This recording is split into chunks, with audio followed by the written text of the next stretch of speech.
पांढरं सोनं म्हटलं की आपल्या नजरेसमोर येतो शेतातला पांढरा शुभ्र कापूस. एक काळ होता जेव्हा कापूस या पिकाकडे आपण सर्व अभिमानाने पाहायचो. याच कापसाने विदर्भाच्या मातीला एक वेगळी ओळख दिली आहे आणि शेतकऱ्यांच्या घरात सोनं भरलंय. पण आज हेच पांढरं सोनं शेतकऱ्यांच्या डोळ्यात कुठेतरी अश्रू आणतंय. कारण कापूस उत्पादक शेतकऱ्यांसाठी यंदाचा हंगाम मोठ्या अडचणीचा ठरतोय. नेमका कसा, तर तेही सांगते. एकीकडे कापूस हमी भावाने खरेदी सुरू झाली आहे, पण दुसरीकडे प्रति एकर केवळ 5 क्विंटल 60 किलो कापूस खरेदीची मर्यादा ठेवल्याने शेतकरी संतप्त झाल्याचे पाहायला मिळतात. ओलावा, गुणवत्ता आणि मर्यादा या अटीमुळे शेतकरी आज कुठेतरी कोंडीत सापडलाय. विदर्भातील शेतकरी या सर्व गोष्टीमुळे रोष व्यक्त करतात. कारण सरकारच्या हमीभाव खरेदी धोरणामागे दडलंय असं काहीतरी गणित, जे शेतकऱ्यांच्या हातात नफा नाही तर कुठेतरी नुकसान आणून ठेवतंय. चला तर मग आजच्या या व्हिडिओत आपण सविस्तर पाहूयात यंदा सरकारने घातलेली कापूस खरेदीची मर्यादा नेमकी किती आहे आणि सर्वात महत्त्वाचं म्हणजे कोणत्या जिल्ह्यात किती खरेदीची परवानगी सरकारने दिली आहे आणि शेतकऱ्यांना हमी भावाचा फायदा नेमका का मिळत नाहीये आणि शेवटी या सगळ्या संकटातून उपाय म्हणजे मार्ग कोणता आहे. चला तर मग सविस्तर पाहूया कापसाच्या खरेदी व्यवस्थेचं खरं गणित नेमकं काय आहे. नमस्कार, मी प्रतीक्षा पालवी ॲग्रिको मध्ये तुमचं मनापासून स्वागत करते. आता राज्यातील बहुतांश कापूस उत्पादक जिल्ह्यांमध्ये कापूस खरेदीला सुरुवात झाली आहे.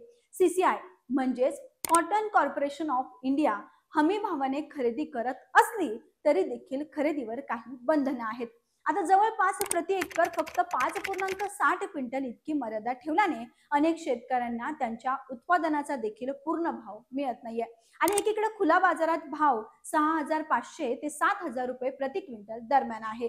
तर सरकारचा हमी भाव मात्र म्हणजे एमएसपी मध्यम स्टेपलसाठी रुपये 7,710 आणि लांब स्टेपलसाठी रुपये 8,110 रुपये इतका आहे. म्हणजेच शेतकरी हमी भावाने विक्री करण्यास उत्सुक आहे, पण मर्यादामुळे शेतकरी कुठेतरी अडचणीत आहे. झालं काय, तर यंदा अवकाळी पावसामुळे कापसात ओलावा वाढला आहे आणि याचमुळे केंद्र सरकारच्या मार्गदर्शक सूचनांनुसार सीसीआय फक्त त्या कापसाचीच खरेदी करते ज्यामध्ये ओलावा 12% कमी आहे. किती टक्क्यांपेक्षा, तर 12% कमी आहे. पण विदर्भातील बहुतांश जिल्ह्यांमध्ये ओलावा 12 ते 20% दरम्यान आहे. मग त्याचं काय? अशा परिस्थितीत शेतकऱ्यांचा कापूस उचित सामान्य गुणवत्ता अर्थात एफएक्यू निकषात कुठे बसत नाहीये. त्यामुळे शेतकरी संघटनांनी मागणी लावून धरली आहे की सीसीआयने ओलाव्याची मर्यादा शिथिल करावी आणि गुणवत्ता निकष थोडेसे सैल करावेत. आता राज्यातील काही जिल्ह्यांमध्ये प्रति हेक्टर खरेदी मर्यादा नेमकी काय आहे तेही जाणून घेणं तुमच्यासाठी तितकंच गरजेचं आहे. तेही सविस्तर सांगते. Akola 13.94 quintal, Washim 16.66 quintal, Amravati 19.24 quintal, Wardha 17.78 quintal, Nagpur 15.15 quintal, Chandrapur 15.90 quintal, Buldhana 13.13 quintal आणि जालना, नंदुरबार, धुळे यासारख्या जिल्ह्यांमध्ये केवळ 11 ते 12 क्विंटल पर्यंत मर्यादा आहे.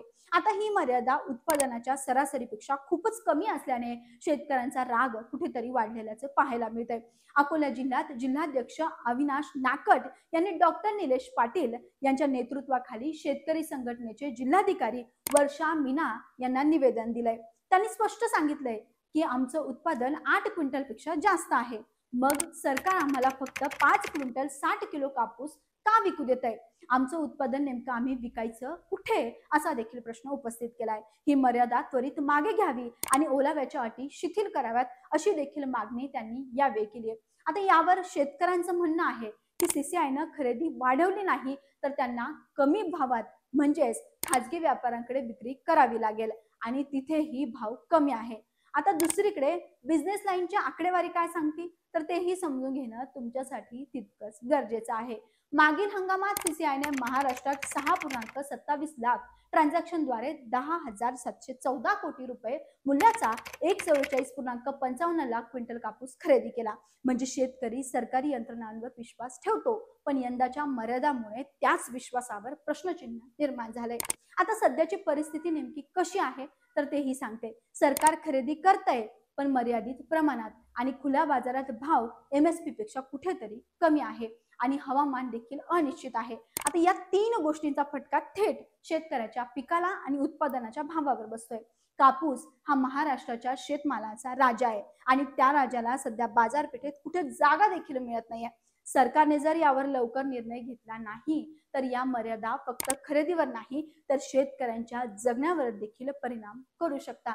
आता आपला शेतकरी राजा कष्ट करतोय हे तर तुम्हाला आम्हाला माहितीच आहे, पण निसर्ग आणि सरकारची अनिश्चित धोरणे त्यामुळे त्यांची स्वप्न जाळल्या जातात. बाकी कापूस उत्पादकांनो, तुम्ही हा व्हिडिओ कुठून पाहता आणि नेमकी तुमची काय मागणी आहे आम्हाला कमेंट करून नक्की कळवा. हा व्हिडिओ जास्तीत जास्त शेअर करा आणि तुमचा आवाज इतर शेतकरी बांधवांपर्यंत देखील नक्की पोहोचवा. धन्यवाद.